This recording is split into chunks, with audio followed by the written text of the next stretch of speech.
So this is the Orange Lumo with a 4.5-inch screen LCD. It's got an 8-megapixel camera on the back and a 1.3 megapixel on the front.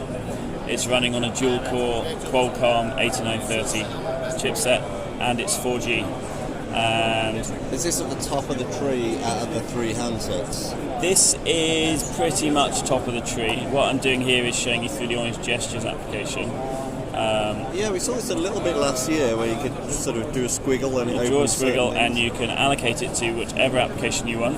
Yeah. As with this one's 4G, let's assign it to speed test app. Everybody likes the speed test. Everybody does that, yeah.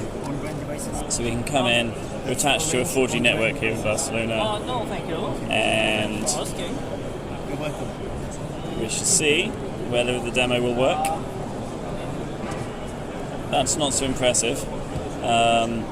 We've been seeing up to 60 megabits per second. But clearly that's an LTE upload speed. Sometimes it takes a couple of goes.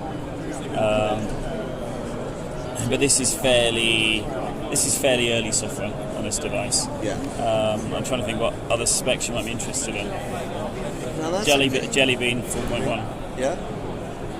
Has it got any extra? I mean, how much has Orange customised that? Has it got one? So we customise with a theme, so you can see there's orange iconography and labelling, and that goes throughout the device, just to give an orange feel.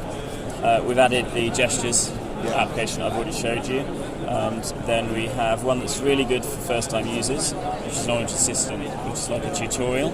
Takes them around the phone, yeah. Just take you around and help you to set up your email for the first time. Particularly, I think this one's quite useful because the wallpaper's not obvious to a first-time Android user, and actually we've got some words here rather than just find it in the settings. As I said, this is quite early software, so we don't really have many of the applications embedded. One which we do often embed is Dailymotion, which is a video site. I think it's the second largest potentially in the world. And that's one that Orange owns, I think, isn't it? I think we either own it or we've got strong ties with them. Yeah. So we can stream a video off here if we can find something interesting. Do you know roughly how much that'll go for, or does it depend on the country and the time? It totally depends upon the country, and sports are usually easier. They'll like this. They'll like me to play this one in Barcelona last night's game. It will totally depend upon the country, and pricing hasn't been announced yet. Yeah. Okay, so that's the